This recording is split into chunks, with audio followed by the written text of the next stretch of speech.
My wife screamed she should have married Chris because he's a real man. I whispered back, you still can. Then I sent Marcus a screenshot. His reply made her lock herself in the bathroom and changed everything I thought I knew. That I'm 35. My wife, Anna, is 33. We've been married for almost 6 years, together for nearly a decade. No kids, by choice, at least for now. We live in a mid-sized house in the suburbs, both working full-time. She's a project manager at a marketing firm. I'm in IT, mostly remote these days.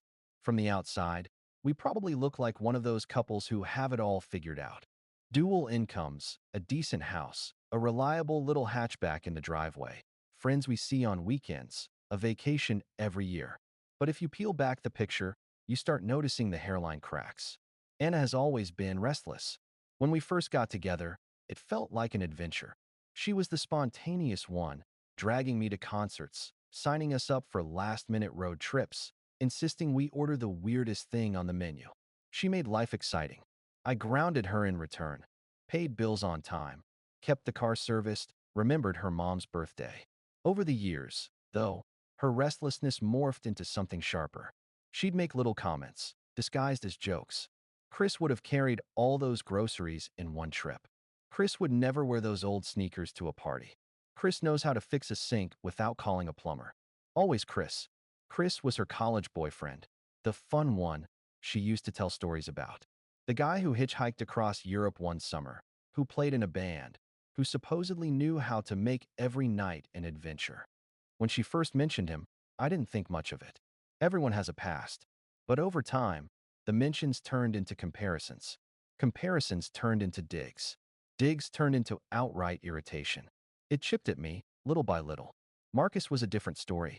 He's my best friend since high school, best man at our wedding, the guy who helped me move twice without complaining. Solid, dependable Marcus. Anna liked him, maybe too much. She'd text him memes, ask his advice on random things, sometimes even vent to him about work before she vented to me. I didn't think much of it at first. Marcus is like family. But every so often, I'd notice her laugh a little too hard at his jokes. Her eyes linger a little too long when he helped fix our garage door. Again, hairline cracks. Nothing explosive, nothing I could point to and say this is betrayal. Just little cuts. The fight that lit the fuse wasn't even about Chris or Marcus. It was about something stupid. I'd forgotten to take the trash out. The bag sat by the back door all night, and by morning the kitchen reeked faintly of onions. Anna wrinkled her nose and made a face. Unbelievable. You had one job, she snapped. I was tired. I'll take it out now, I said, tying the bag. But she didn't let it go. She followed me out to the bins, still going. It's always like this. You never notice the little things. I'm stuck picking up after you. Do you even care? I tried to defuse. It's trash, Anna. Not exactly a federal crime. That's when she exploded. She screamed, loud enough for the neighbors to probably hear. I wish I'd married Chris instead. At least he's a real man. The words hit like a slap. The bag slipped from my hands, spilling coffee grounds and eggshells across the driveway. Time slowed. The air went silent, except for the ringing in my ears. She stood there, breathing hard, eyes blazing with a mix of fury and something else. Regret? No. Satisfaction. Like she'd been waiting to drop that line. I didn't shout back. Didn't throw anything. Didn't even cry. I just looked at her, really looked at her, and something inside me went cold. I stepped closer, leaned down so my voice was barely above a whisper, and said, "You still can." Her eyes widened, the fight draining from her face in an instant. She opened her mouth, but no words came. I turned, walked inside, and grabbed my phone. I scrolled through our text history, found the thread with Marcus, the friend who had been my anchor for years. With steady hands, I typed out a single message to him. "You're not going to believe what she just said." Then, without waiting, I added a screenshot of Anna's outburst. Her words, in black and white. "I wish I'd married Chris instead. At least he's a real man." And I hit send. My pulse thudded in my ears as I watched the typing dots appear. Marcus was fast. Within seconds, his reply came through. I stared at it, stunned. And whatever I read there, it made Anna bolt for the bathroom, slam the door, and lock it. The three dots blinked on my screen for what felt like an eternity. When Marcus's reply came through, it wasn't a meme, or a shrugging emoji, or the kind of harmless banter we'd tossed back and forth for decades. It was a single sentence. So she finally said it out loud. I froze. My thumb hovered over the screen, the glow reflecting off the kitchen counter. Those words burrowed into my brain like a nail being driven deeper and deeper. Finally said it. Meaning he knew. Meaning he'd heard something before. Meaning this wasn't some impulsive, heat-of-the-moment outburst from Anna. It was a thought she'd rehearsed. Maybe confessed. Maybe tested on someone she trusted. And that someone was Marcus. I walked down the hallway, phone still in hand. Anna's footsteps were quick and uneven. She darted past me, hair flying, eyes wild, and slammed the bathroom door. The lock clicked. Anna, I called softly. What are you hiding from? No answer. Just the faint hitch of her breathing on the other side. For the first time in years, I felt completely detached. Not angry, not desperate, just observing, like a scientist staring at an experiment he'd already guessed the outcome of. My mind replayed the last few months, reframing moments I'd brushed aside. Anna laughing at Marcus's joke a little too long. The way her phone would light up late at night, his name on the screen, her brushing it off with, he just needs help with his taxes. That time we hosted a barbecue, and I caught them talking in low voices by the shed, leaning a little too close, pulling apart like magnets when I approached. I had buried those memories under excuses, because Marcus was my brother in everything but blood, because Anna was my wife, because suspicion felt uglier than trust. But his text stripped away every layer of denial. So she finally said it out loud. I typed back, deliberately, each word a blade. You knew she felt this way? The dots danced again. Another message popped up. She vented to me sometimes. I didn't want to get in the middle. I figured it was just her being dramatic. Dramatic. The same word Anna often used to dismiss my feelings. You're being dramatic. You're making things bigger than they are. My stomach twisted. Marcus was rationalizing. Maybe to me, maybe to himself. But he had kept her confidence instead of mine. Open the door, Anna, I said, louder this time. No. Her voice cracked. You. You weren't supposed to, she cut herself off. Wasn't supposed to what? I asked, keeping my tone even. Find out. Connect the dots? Read what's been written between the lines for years. Silence. Then a muffled sob. And I felt nothing. Not pity. Not rage. Just a quiet, hollow acknowledgement. The woman crying behind the door wasn't the woman I married. Maybe she never had been. I sat down at the dining table, opened my laptop, and did what I do best. Document. Screenshot of Anna's message about Chris. Screenshot of Marcus's reply. A text to myself summarizing what had just happened. Timestamped. Geotagged. This wasn't just paranoia. It was evidence. The IT part of me kicked in. Secure the data. Preserve the record. Don't give anyone room to rewrite history later. Because I knew, instinctively, this was only the beginning. At 2 a.m., long after the house went quiet, I scrolled through old photos. Our wedding. Anna in her dress, eyes shining. Marcus beside me, straightening my tie, telling me not to cry when she walked down the aisle. I stared at those frozen smiles until they blurred. How had I missed the shadows behind them? Or maybe the shadows weren't there yet. Maybe they grew slowly, creeping like mold, feeding on neglect and unspoken resentment. I remembered something Anna once told me, years ago, almost as a joke. We were lying in bed after a fight about chores. She turned to me, smirking, and said, "You're safe. You're the safe choice." Chris was chaos. Marcus is. Marcus. But you? You're reliable. At the time, I took it as a compliment. Who wouldn't want to be chosen for stability? Now it felt like a curse. Safe wasn't love. Safe was convenience.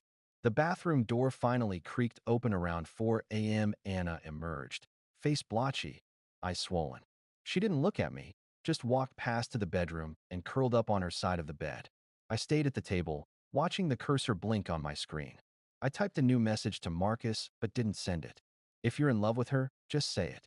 Instead, I closed the laptop and let the unsent words hang in the digital void.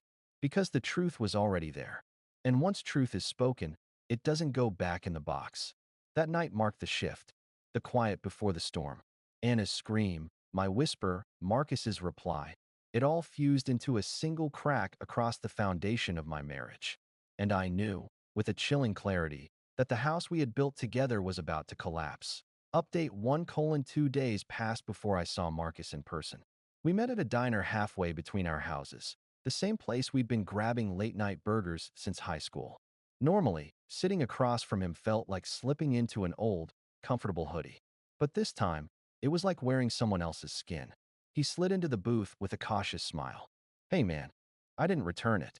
I just laid my phone on the table, screen up, with the screenshot of his text still visible. So she finally said it out loud. His shoulders sagged immediately. No excuses, no attempt to play dumb. Just a long, heavy exhale. Look, he started, hands up in surrender. I never touched her. I swear to God. But she talked. A lot. About Chris, about you, about feeling trapped. I didn't want to be in the middle. So I just listened. Listened. I repeated, voice flat. Yes, he said quickly. That's all. She needed a sounding board. I figured it was safer she talked to me than to. I don't know, someone worse. I leaned back, studying him. Safer for who, Marcus? For her? Or for you? He flinched. And in that flinch, I saw the truth. He wasn't innocent. Not physically, maybe, but emotionally. He'd been complicit. Back home, Anna tried a different tactic. She was calm, almost eerily so, like she'd rehearsed her lines in front of a mirror. I didn't mean it, she said, pouring herself coffee as if nothing had happened. You know how fights get. People say stupid things. You've been saying his name for years, I replied. She froze, mug halfway to her lips. That's not fair. Fair. I almost laughed. You compared me to Chris every chance you got. And Marcus, how long have you been confiding in him about our marriage? Her face crumpled, not in guilt, but in indignation. Because you don't listen. I try to talk to you, and you shut down. Marcus, he. She stopped herself, realizing too late what she'd admitted. He what? I pressed. Her silence was the answer. That night, I took further steps. If Anna thought this was just another fight we could wallpaper over with apologies and takeout, she was wrong. I backed up her texts with Marcus to a separate cloud account. Exported chat logs, labeled and timestamped. Photographed the notes I'd written about her outburst. Even pulled footage from the doorbell camera that caught her yelling in the driveway. The audio wasn't perfect, but you could make out the words. I wish I'd married Chris instead. At least he's a real man. Every piece was a brick in a wall I was quietly building. Not because I wanted revenge, but because I knew the playbook. Denial, blame shifting, rewriting history. If this imploded into lawyers and depositions, I wouldn't be caught empty-handed. The next weekend, Anna's parents came over. She must have called them, because they walked in wearing identical looks of worry and judgment. Her mom clutched my arm in the kitchen. What happened between you two? Anna says you're shutting her out. I considered my words carefully. Ask her why she locked herself in the bathroom. Her mom blinked. What? Ask her what Marcus meant when he said. So she finally said it out loud. The color drained from Anna's face. She snapped, don't drag them into this. But it was too late. The seed was planted. Her father's eyes narrowed, suspicion flickering behind them. That was the moment I realized something important. Anna wasn't panicking because she'd hurt me. She was panicking because the narrative was slipping out of her control. Later that night, Marcus texted again. I think you should know, Anna called me. She begged me not to tell you more than I already have. She's scared. Scared. The word not at me. Not remorseful. Not apologetic. Just scared. I typed back. She should be. Emotionally, I felt oddly steady. The shock had burned off, leaving something sharper behind. Resolve. I scheduled a consultation with a family lawyer just to understand my options. Explained the situation in clinical detail, leaving out nothing. The lawyer nodded, unfazed. Apparently, my unique crisis wasn't unique at all. You've already done the right thing, she said. Documentation. Evidence. Keep it objective. Don't let her bait you into shouting or making threats. Courts like calm men with receipts. Calm men with receipts. That phrase stuck in my head like a mantra. Back at home, Anna tried again. Tears this time, clinging to my arm, whispering, please, don't do this. I don't want to lose you. I studied her face. She was convincing. Any outsider would think she was heartbroken. But I knew better now. The tears weren't for me. They were for the collapsing image of herself as the wronged wife with a steady husband and a loyal best friend. I whispered back, just as I had in the driveway. You still can. Her grip tightened, nails digging into my skin. For a second, I thought she might hit me. Instead, she released me, stormed upstairs, and slammed the bedroom door. I didn't follow. Instead, I sat on the couch, phone in hand, staring at the stack of evidence I'd built. Not revenge, not cruelty, just the truth, cataloged and preserved. And the truth, I realized, was heavier than I'd imagined. Because no matter how cleanly the legal process might go, no matter how airtight my documentation, it wouldn't give me back what had been eroded piece by piece over the years: trust. And once trust is gone, no court can restore it. Final update.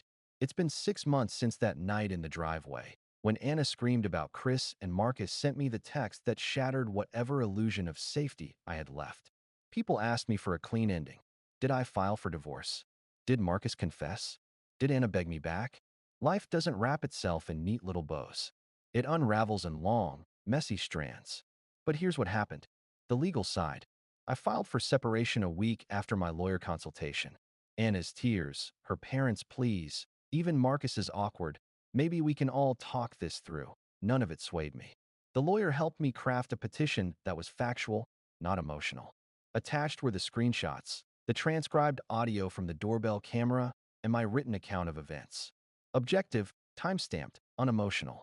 When Anna was served, she cried again. Not because she wanted me, but because she realized the story wasn't hers to spin anymore.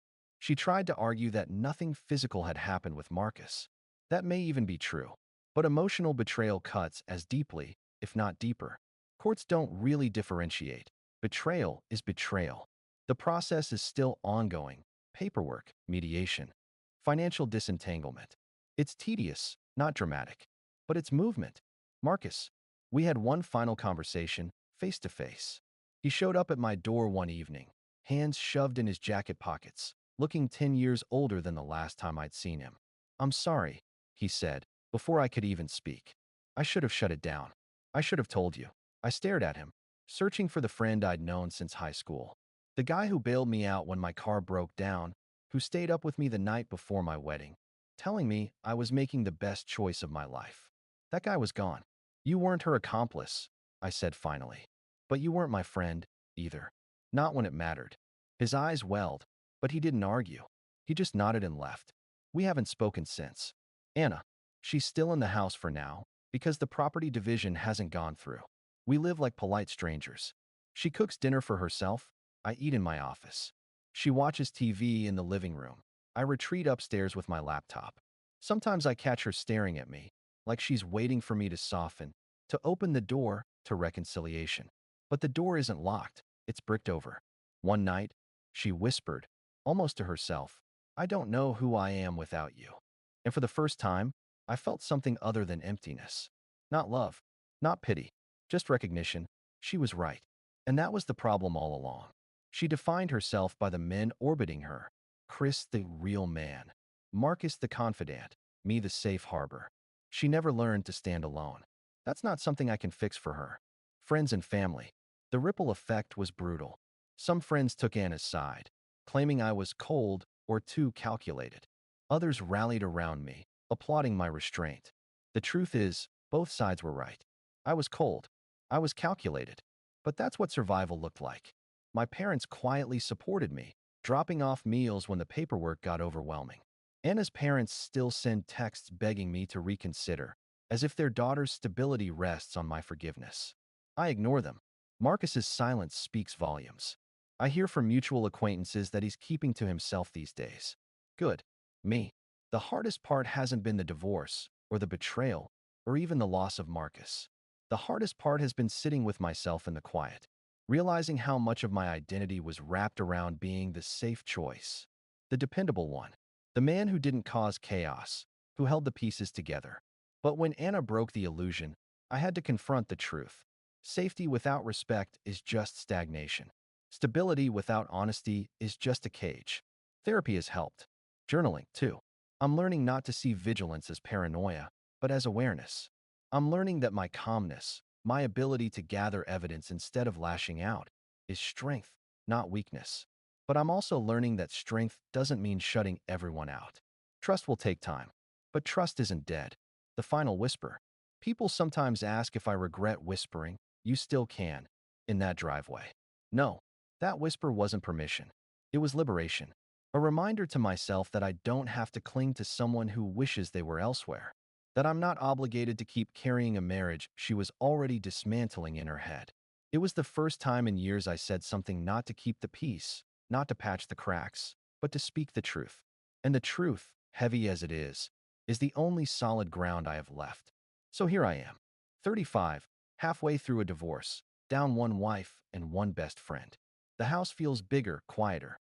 Some nights, the silence is suffocating. Other nights, it's freedom. I don't know what comes next. Dating feels like a foreign concept. Trust feels like a fragile experiment. But I know this. I'd rather face uncertainty alone than keep living in the illusion of safety with someone who wished she'd chosen another life. And if Anna or Marcus ever read this, I hope they understand one thing. I'm not angry anymore. I'm not vindictive. I don't want revenge. I just want my life back. And this time, I'll build it without regrets.